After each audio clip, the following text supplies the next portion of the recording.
बात यह है कि ये जो इन्होंने फिल्म बनाई है, मिल्खा सिंह को इन्होंने दोबारा अमर कर दिया है, जिंदा कर दिया है। क्योंकि मेरे ज़माने के लोग तो ठीक है, वो जानते हैं कि मिल्खा सिंह कौन था, क्या किया उसने, मगर जो आने वाली जनरेशन है उनको ये मालूम नहीं कि मिल्खा सिंह क्या चीज़ थी। आज अभी CNN के जो क्या नाम है इनका, गौरव जी ने ये बताया कि मिल्खा जी ने दुनिया भर में 80 इंटरनेशनल रेसेस दौड़ी और 80 में से 77 जीती। ये सही बात है। आज भी ये दुनिया में रिकॉर्ड है कि कोई भी ऐसा एथलीट पैदा नहीं हुआ दुनिया के अंदर जिसने कि इतनी इंटरनेशनल रेसेस जीती। ये एक बहुत बड़ी बात है।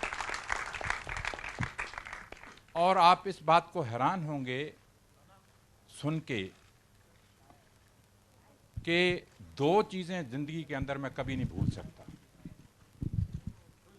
पहली बात कि जो रोम ओलंपिक के अंदर हिंदुस्तान के लिए मैंने मेडल लेना था वो मेरे हाथ से गिर गया, वो मैं नहीं ले पाया। और हमेशा मरते दम तक, आखिरी जब तक मेरी आंखें नहीं मिट जाती, जब तक मैं दुनिया छोड़ के नहीं जाता, तब तक आंखें खुली रहेंगी।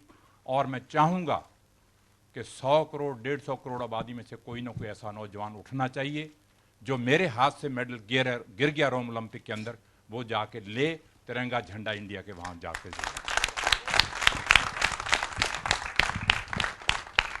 और दूसरा सीन वो भी जो फिल्म के अंदर आने वाला है वो ये है, जब मेरे माँ बाप को मेरी आंखों के सामने कत्ल किया गया। इंडिया पाकिस्तान बना, उस टाइम लोगों के दिमाग के ऊपर भूत छाया हुआ था। यहां से गाड़ियां कटी हुई जा रही थी और वहां से गाड़ियां कटी हुई आ रही थी। तो स्पोर्ट्स एक ऐसी चीज है कि ये चीजें नहीं हम चाहते। मुझे मालूम है कि जो कुछ पाकिस्तान में हुआ, मगर फिर भी वो दिन मैं नहीं भूलता कि पंडित जी ने मुझे बुलाया, मुझे इनविटेशन आया पाकिस्तान के मिल्खा सिंह जी, आपने वहां पे दौड़ना है लाहौर के अंदर। 1960 की बात मैं आपको बता रहा हूं। मगर मैंने पाकिस्तान जाने से इनकार कर दिया। क्यों इनकार किया? क्योंकि वो जब उस रात का सीन मेरी आंखों के सामने आता था कि किस तरह से मेरे माँ बाप की गर्दनें उतारी जा रही हैं, किस तरह से मेरे बहन भाइयों को मारा जा रहा है, तो वो चीज़ जब सामने आती थी तो दिल दहल जाता था। और मैंने कहा कि मैं पाकिस्तान नहीं जाऊंगा। और आप लोगों ने ही पेपर में छापा कि मिल्खा सिंह ने पाकिस्तान जाने से इनकार कर दिया है। मगर पंडित जी ने मुझे बुलाया, पंडित जी ने कहा मिल्खा जी नहीं, हमारा पड़ोसी देश है, स्पोर्ट्स जो है ये प्यार बढ़ाती है, भाईचारा करती है, हमने जाना ही जाना है पाकिस्तान। तो नेक्स्ट डे आप लोगों ने अखबारों में छाप दिया कि मिल्खा सिंह मान गया और पाकिस्तान जाएगा। जब मैं वहां पे गया, मुझे याद है कि वाघा बॉर्डर के ऊपर उन्होंने फूलों से जीप सजाई हुई थी। उस जीप के अंदर मुझे उन्होंने खड़ा किया, दोनों तरफ सड़क के बच्चे और पब्लिक सारी खड़ी थी। करीबन 15-16 किलोमीटर का डिस्टेंस है वाघा बॉर्डर से लाहौर का। और जीप के अंदर मैं खड़ा हूं, तिरंगा झंडा और पाकिस्तान के झंडे इस तरह से लहरा रहे हैं और मिल्खा सिंह के नारे लग रहे हैं। जब मैं वहां पाकिस्तान पहुंचा, होटल के अंदर जाके देखा, एक पेपर पड़ा था, एक अखबार पड़ा था जिसके अंदर लिखा हुआ था मिल्खा सिंह और अब्दुल खालिक की टक्कर, इंडिया और पाकिस्तान की टक्कर।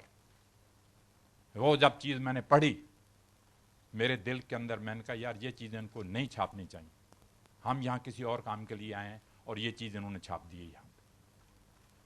छोड़िए इन बातों को। जब लाहौर स्टेडियम के अंदर दौड़ने के लिए गए, 60,000 आदमी वहां पे बैठा था। 60,000 आदमी जब बैठा था तो वो सिर्फ मिल्खा सिंह और अब्दुल खालिक की दौड़ देखने के लिए आए हुए थे। मेरे से पहले, मिल्खा सिंह से पहले, मैं थोड़ा सा आपको जिक्र करना चाहता हूं कि अब्दुल खालिक जो था वो एशिया के अंदर, वर्ल्ड के अंदर माना हुआ रनर था जो पाकिस्तान ने प्रोड्यूस किया था।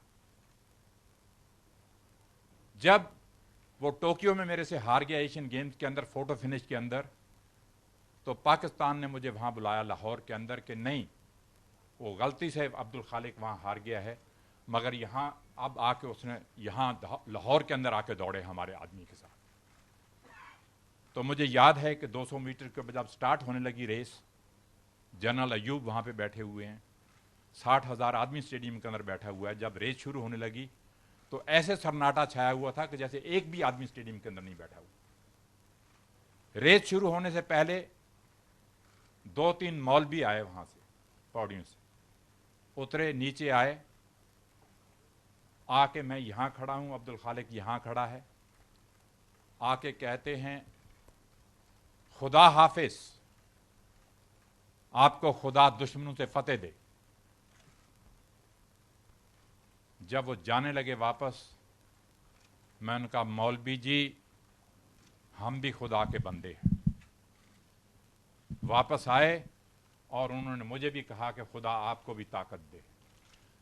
मैंने मौलवी से ये लफ्ज़ कहे, मैंने कहा मौलवी जी ये चीज़ें जो हैं प्यार बढ़ाने के लिए हम करते हैं, हम यहाँ आए हैं भाईचारा, ना कि ये आपने जो लफ्ज़ इस्तेमाल किए हैं दुश्मनों से फतेह दे, मैंने कहा ये मुझे अच्छे नहीं लगे।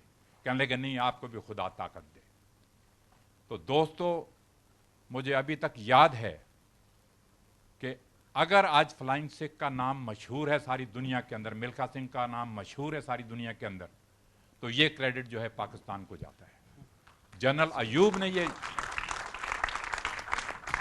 ये जो फ्लाइंग सिख का खिताब दिया था, जब अब्दुल खालिक रेस शुरू हुई, रेस हार गया अब्दुल खालिक मेरे से, बल्कि एक मक्खन सिंह था इंडिया का दौड़ने वाला, वो बेचारा मर चुका है, तो ये 3rd नंबर पे गया। तो जब जनरल अयूब विक्ट्री स्टैंड पे आए मेडल डालने के लिए, तो हम खड़े हैं वहां पे, और जनरल अयूब के ये लफ्ज थे कि मिल्खा जी, पंजाबी में बोलते हैं वो, कहते मिल्खा जी अज तुसी पाकिस्तान दे दौड़े नहीं, तुसी पाकिस्तान दे आके उड्डे हो, तो पाकिस्तान फ्लाइंग सिख का खिताब देंदा है। तो ये एक बहुत बड़ी बात थी जनरल अयूब के लिए ये बात कहनी। और फिर मुझे अभी तक याद है कि उन्होंने कहा, मिल्खा सिंह को कहा जाए कि एक स्टेडियम का चक्कर लगाए, लोग देखना चाहते हैं। तो जब मैंने स्टेडियम का चक्कर लगाया, ये आप लोगों ने छापा है कि वहाँ 10,000 औरत बुरके वाली भी बैठी थी, और उन्होंने बुरके उठाए और देखा कि ये सरदार ने कमाल कर दिया यहाँ पे आके।